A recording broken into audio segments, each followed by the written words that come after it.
Hello and welcome to the Mushroom Murder Trial podcast. My name's Lisa. Today we're going to be talking about the question and the objection that loom large over this podcast. And it is, how can Erin Patterson be so smart when her cover-up was so bumbling and basic? I see this sentiment in the comments every time I'm there, or every time I say something about Erin being smart. And I've been trying to work this out myself. Well, I might have an answer for you today, or at least we'll make a bit of progress. Now, the reason we're talking about this is Erin was in a gifted and talented group at University High School, Melbourne in the 1980s. One classmate told the Herald Sun, quote, "They have to be quite gifted. There are a lot of tests and stuff to get in. They're usually really interesting kids, obviously very smart, but they were also a little bit kooky." One woman, whose sister was Patterson's friend at school, said in the comments on our YouTube channel that she remembered her sister describing Erin as brilliant but unhinged. Asked about his wife in court, her estranged husband, Simon Patterson, said, quote, "Erin is very intelligent. Some of the things that attracted to her in the first place is definitely her intelligence. She's quite witty and can be quite funny." Indeed, one academic told news.com.au Patterson was certainly intelligent, but, quote, "vastly overrated her ability to fool police and her peers into getting away with murder." This came from criminologist Dr. Xanthi Mallet, who said, "The guilty verdicts handed down, 3 for murder and 1 for attempted murder, were, quote, momentous." But she thought the trial could have gone either way. I did too. I thought that maybe there'd be one person that was digging their heels in, but thankfully there wasn't. So now let's go from that point from Dr. Mallet. Even intelligent criminals can make foolish mistakes. Intelligence doesn't protect against common human flaws like overconfidence, flawed logic, poor planning, or underestimating others, victims, or law enforcement. Now, why does this happen? Number one, overconfidence in their own abilities. You would think that Erin, after trying to kill Simon several times, might have thought, this isn't working out for me. But no, she kept going. So maybe she was overconfident. There's also this thing called the Dunning-Kruger effect, and it's being unaware of their own incompetence. Following this false belief that intelligence alone shields them from consequences. That might be Erin. Okay, so the outcome is that their plans may seem brilliant in theory, but they collapse in practice because crime is complex and unpredictable. For example, this is so good. I'm obsessed by this. MacArthur Wheeler, 1995, believed lemon juice would make his face invisible to security cameras when robbing banks. He was quickly caught, showing how flawed logic and misplaced confidence can undo a criminal. Now, if you were a girl in the 80s, Wheeler, but you may have come across the practice of putting lemon juice in one's hair to make it lighter. I did do that, and I used another thing called Sun-In, if anyone remembers that from about 1988. Anyway, let's move on. Then we have Nathan Leopold and Richard Loeb. They were exceptionally intelligent University of Chicago students who believed their brilliance made them untouchable. They plotted what they thought was the perfect crime in 1924, kidnapping and murdering 14-year-old Bobby Franks simply for the thrill of it. Their arrogance and sloppy execution exposed them. These boys, too, they were really wealthy.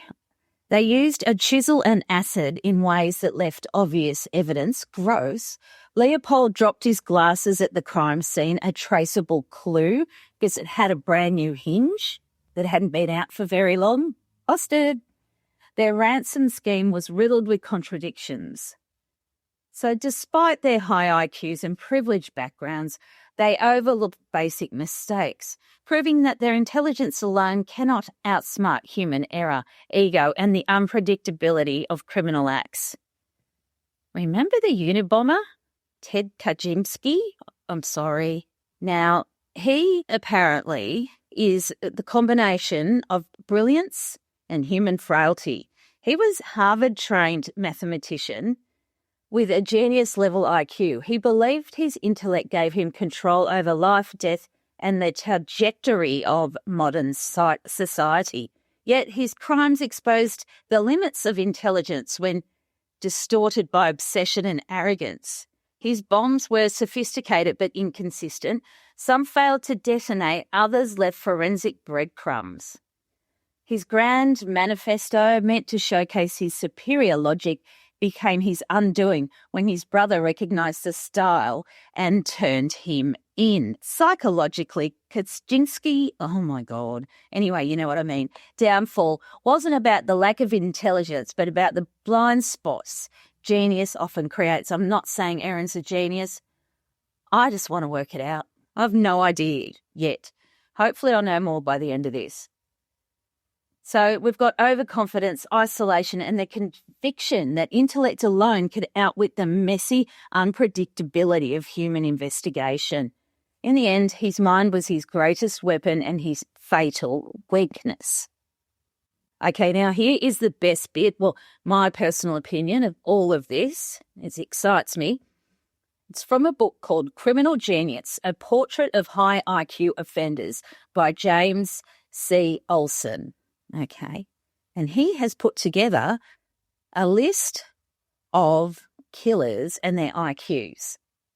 I know that's disputed as a measure, but let's just, for argument's sake, accept it for the moment. Now, the average IQ in Australia is 103. This figure is from the P2022 overall score. In Criminal Genius, Dr. Oleson lists the following by IQ. Okay, actually, I was going to start at the bottom, so you can guess who's going to be at the top. Okay, the son of Sam Berkowitz, 118. The killer clown, John Wayne Gacy, 118. IQ 124, Ted Bundy. Do you know what? I'm surprised about that with Ted Bundy, that his wasn't higher, because he was really good at getting away. He outsmarted everyone.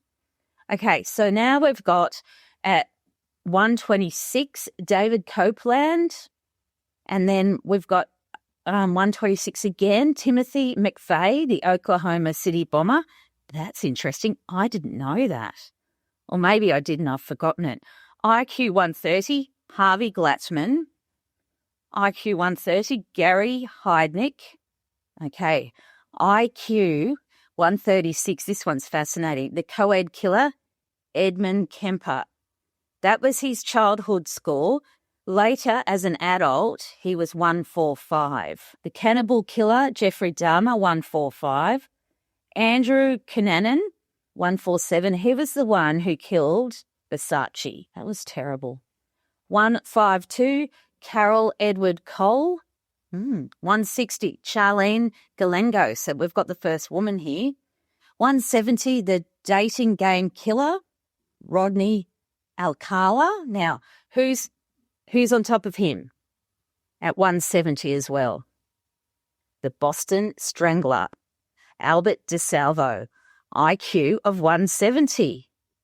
That's absolutely incredible. So this book comes from a study that he was doing, Dr. Oleson, in New Zealand, on criminality and high IQ people. And it highlighted the alienating effects of extreme academic ability.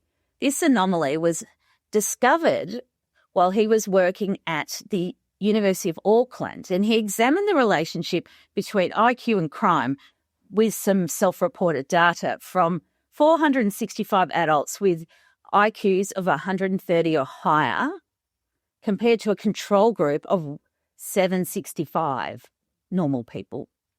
So they had indicated to him, the high IQ group, that social maladjustment could be one possible explanation for their elevated crime rates, because they were statistically higher than those of the normal people. Doesn't mean they were more, just said like an art student. But anyway, But research by Joseph Schwartz, a criminologist from the University of Nebraska, found slightly elevated rates of criminal behaviour among those with the highest IQ. But Schwartz states the overall amount of crime in this range is still much, much lower than those with very low IQ scores. I think we've all heard about that over the years. Now, that said, other studies have found no evidence of maladjustment amongst the high IQ group. So Stuart Ritchie, a psychologist based out of the University of Edinburgh, said, though, there's other research that says these people are not doing so well, which is why we need to spend more attention on them. Going back to Dr. Oleson again from New Zealand, the paradox of highly intelligent people engaging in this type of crime, while intelligence is usually seen as a protective factor against offending, linked to better education, jobs and problem solving, his research shows that some, not all, high IQ individuals not only offend but sometimes commit particularly complex or unusual crimes. He also said that often they score above 120 in the IQ test. They tend to engage in white-collar fraud, hacking or manipulation-based crime. Well, air traffic controller. Crimes may be sophisticated or exploit loopholes rather than brute force. Well, Erin's was sophisticated. Motivations and vulnerability. Boredom and thrill-seeking. I think that explains itself. Arrogance and hubris, a belief they can outsmart others, including law enforcement. Well, that would definitely be Erin. Alienation, feeling socially isolated from peers, and moral relativism. And also, they may think intelligence may help them rationalise their terrible behaviour. Their disadvantages are overconfidence. Some like to show off, leaving signatures in crimes. Erin, with the pictures on a kitchen bench of the mushrooms. Some, when they're caught, they may get punished more harshly as they should have known better. Interesting. So high IQ offenders are not simply evil geniuses. Many suffer from social maladjustment. I think Erin did there. Difficulty relating to others or narcissistic traits. Their intelligence often intensifies risk factors rather than neutralising them. Instead of deterring crime, it enables more creative forms of offending. So, in summary, Dr. Oleson argues that intelligence can be a double-edged sword. While it decreases crime risk, when combined with arrogance, boredom, and I think Erin was bored, she hadn't worked for years and both the kids are at school, or social alienation, high intelligence can foster very distinctive, sometimes spectacular forms of crime. That's his quote, not mine. So, Erin, her distinctive and spectacular crimes, is she highly intelligent? Will we ever know? I don't know that there will be reports. We haven't heard anything so far. But she didn't get caught for a while. It was only when she had like a really spectacular crime that had a massive impact on everyone and there were people dying that the finger was pointed at her. She never expected it. She was too arrogant. That's Erin for you. So thank you very much for listening today to my podcast. I appreciate it. Thank you for all the lovely comments I've got about those people from the former Kelly Lane group making nasty comments about my daughter. You guys, it was great. It was like a big hug.